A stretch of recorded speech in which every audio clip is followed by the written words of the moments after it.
ओम शांति। 10 मार्च 2022 की साकार मुरली से होमवर्क। आज की मुरली से हम स्वमान लेंगे, मैं संतुष्ट मनी हूँ।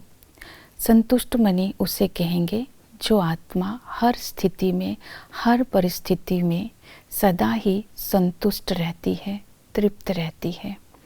इसके लिए हम विजन बनाएंगे। मेरे मस्तक में संतुष्टता की मणि चमक रही है, क्योंकि बाबा की छत्र छाया मेरे ऊपर सदा रहती है और हर एक की याद, एक की मत, एक का कर्तव्य सदा स्मृति में रहता है, जिसके कारण मैं आत्मा सदा ही भरपूर और संपन्न अनुभव करती हूँ। तो योग करते समय बाप दादा के साथ संतुष्ट मणि बनकर सारे विश्व में संतुष्टता की लाइट फैलाने की मैं सेवा कर रही हूँ। आज की मुरली से धारणा का पॉइंट लेंगे। बाप आए हैं हमें देवी देवता बनाने के लिए, तो योग में रहकर कर्मातीत बनना है, अर्थात संपूर्ण निर्विकारी बनना है। संपूर्ण निर्विकारी उसे कहेंगे जो अलौकिक हो, जिसका हर संकल्प श्रेष्ठ हो, जिसकी स्थिति अव्यक्त हो।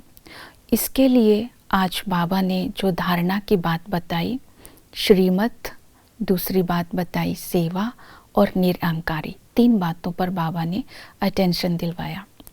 तो आज बाबा की श्रीमत है कि बाप को सच्चा सच्चा पोता मेल देना है। जब अपनी रहनी और करनी का समाचार हम बाबा को देते हैं, तो बाबा कदम कदम पर हमें सावधानी देते हैं। तो जितना हमें सावधानी मिलती जाएगी, उतना ही हमारे कर्म श्रेष्ठ बनते जाएंगे। दूसरी श्रीमत बाबा ने बोला, देही अभिमानी बनो। तो देही अभिमानी बनने के लिए आत्मा का अभ्यास बार बार करेंगे। हर कर्म आत्म अभिमानी अर्थात आत्मा के भान में स्थित होकर के करेंगे। दूसरी बात बाबा ने बताई, याद में रहना है। अगर तुम्हें संपूर्ण निर्विकारी बनना है तो याद में रहने के लिए बोला, उठते बैठते चलते फिरते मुझे याद करो, अर्थात हमारी निरंतर याद रहे। निरंतर याद तभी रह सकती है अगर बाबा के साथ कोई गहरा संबंध हो। तो आज कोई ना कोई संबंध को इमर्ज रखेंगे। तो साथ साथ इस बात पर भी ध्यान देंगे, जो कर्म मैं करूँगा मुझे देख और करेंगे, तब हमारी याद भी रहेगी और कर्म भी श्रेष्ठ होते जाएंगे। तीसरी स्मृति दिलाई बाबा ने कहा, तुम ब्राह्मण हो।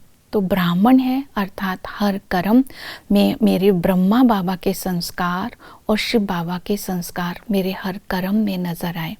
इसलिए बाबा ने कहा, तुम्हें बाप समान निरअहंकारी बनना है। निरअहंकारी बनने की जो विधि बताई, तो बाबा ने कहा, किसी से सेवा नहीं लेनी है, अपने कर्म अपने काम सब खुद करने हैं। तो इसी तरह जब हम निरअहंकारी बनेंगे, बाबा की याद में रहेंगे, बाबा की श्रीमत पर चलेंगे, तो हमारी स्थिति अलौकिक भी रहेगी, हमारे कर्म श्रेष्ठ भी रहेंगे और हम अव्यक्त स्थिति में रहते हुए व्यक्त में आएंगे। तो जो बाबा से शक्ति मिलती है, उससे हम संपन्न बनते बनते कर्मातीत बन जाएंगे।